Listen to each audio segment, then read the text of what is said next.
Namaste. Welcome to the lecture series on the subject Applied Thermodynamics. This is Module 2, Gas Power Cycles, Lecture number 3.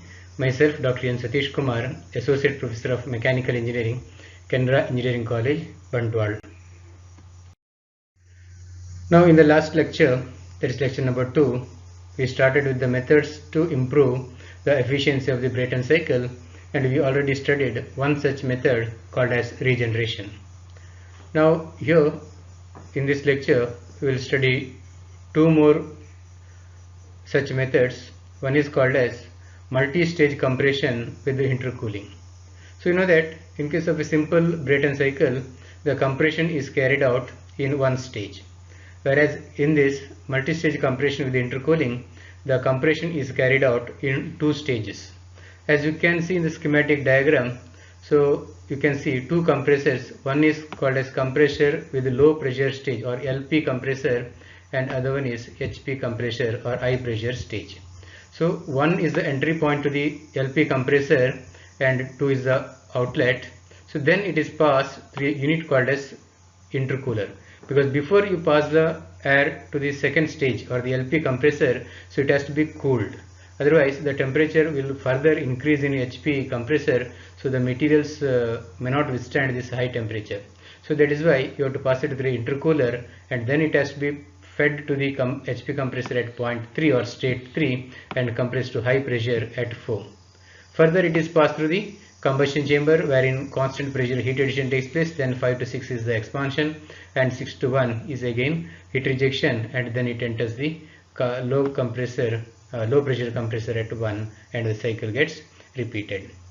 Now coming to the TS diagram, so 1 is the entry point of the LP compressor, so 2 is the exit of the LP compressor. So 1 to 2 is the compression in the first compressor, and 2 to 3 is the intercooling, and 3 to 4 is the compression in the second stage or high pressure compressor, and 4 to 5 is the heat addition, and 5 to 6 is the expansion in the turbine, and 6 to 1 is the heat rejection. So in this arrangement, compression is carried out in 2 or more stages with the cooling of the air in between the stages. The cooling takes place in heat exchanger using some external cooling media, usually water or air. So the schematic diagram is shown in the previous slide, which is having two-stage compression with intercooling. So 1 to 2 is the first stage compression, which is isentropic compression. 2 to 3 is the intercooling, heat rejection at constant pressure. You can see here 2 to 3 is the constant pressure heat rejection process.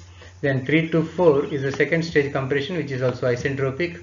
Then 4 to 5 is a constant pressure heat addition, and 5 to 6 is the isentropic expansion, and 6 to 1 is a constant pressure heat rejection. So air after the first stage compression is cooled before it enters the second stage compressor.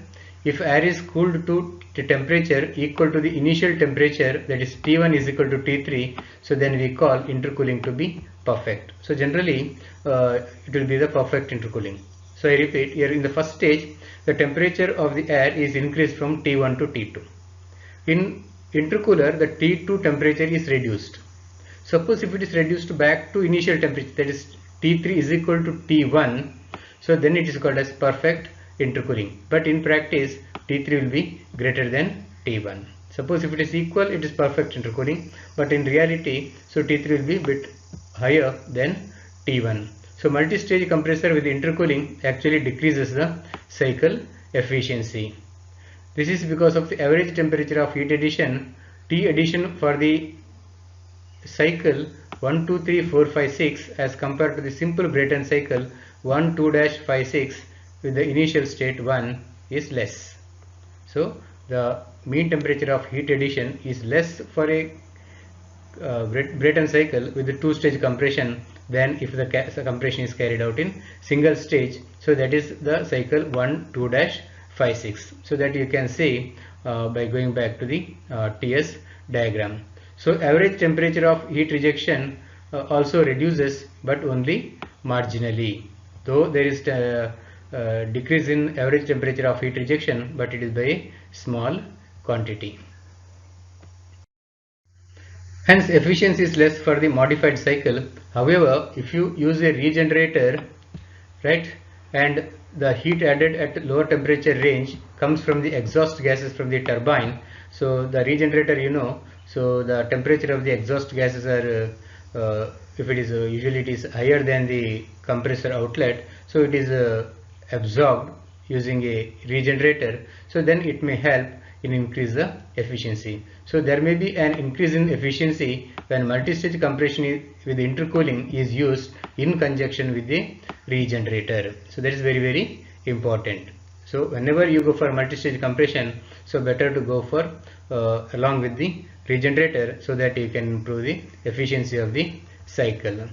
Now coming to the heat and work quantities. So heat input Q1 is equal to H5 minus H4, because 4 to 5 is the heat addition process, which is also equal to Cp into T5 minus T4.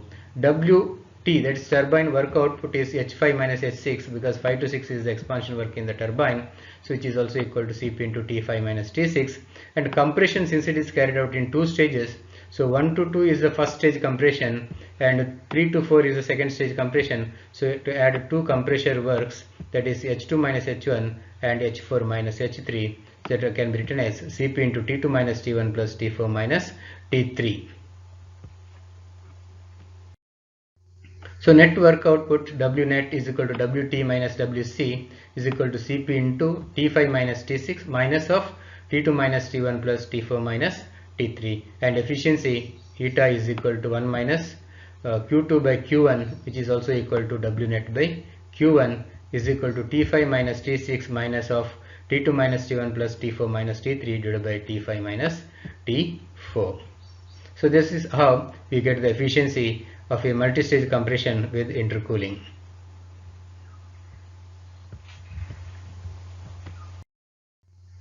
Now one more method is the multi-stage expansion with reheating.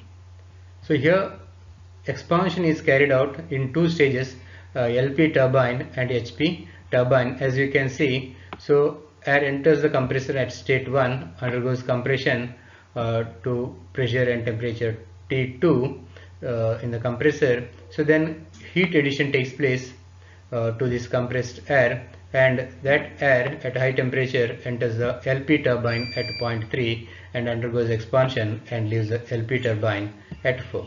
So now it is once again passed through a reheater where its temperature further increased to 5 and it is made to expand in the second stage turbine or HP turbine till point 6, and then it is cooled by passing through one more heat exchanger and fed back to the compressor again. So you can see 1 to 2 is a compression, it is a single stage compression, and 2 to 3 is a constant pressure heat addition, you can see. So 3 to 4 is the first stage expansion or LP turbine expansion, and 4 to 5 is the reheat. So usually it is reheated back to its initial temperature at 3 or entry point of the LP turbine. So then it is called as perfect reheating. Then it undergoes a second stage expansion in the HP turbine to point 6, and 6 to 1 is the heat rejection. So here work is carried out or developed in two stages in LP turbine as well as HP turbine. So the turbine work will have two terms, whereas compressor work has got only one term. So here expansion of working fluid is carried out in two or more stages with heating, or called as reheating. Reheating is done in heat exchangers called reheaters. In idealized cycle, the air is reheated after each stage of expansion to the temperature at the beginning of expansion. So to the T3 is equal to T5. The schematic flow diagram as well as the T-axis diagram for a gas turbine plant where expansion takes place in two turbine stages with reheating between, that is already explained in the previous slide. So multi-stage expansion with reheating by itself does not lead to any improvement in the cycle efficiency. In fact, it only reduces the cycle efficiency. That is the similar problem we faced with the multi-stage expansion with intercooling.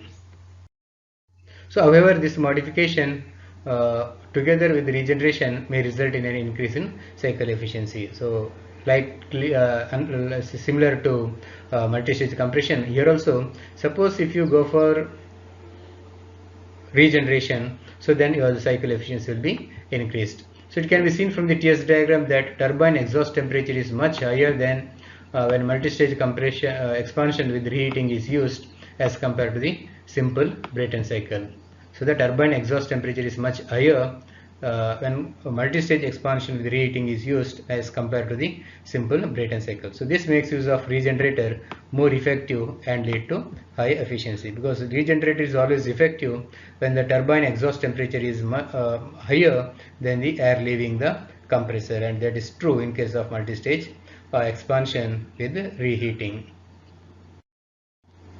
Now let us derive the expression for the efficiency of this cycle. So with reference to the heat, the TS diagram, the heat added Q1. So heat is added during the process 2 to 3 as well as during reheating 4 to 5. So that is why you have two terms, H3 minus H2 plus H5 minus H4, which is equal to Cp into T3 minus T2 plus Cp into T5 minus T4.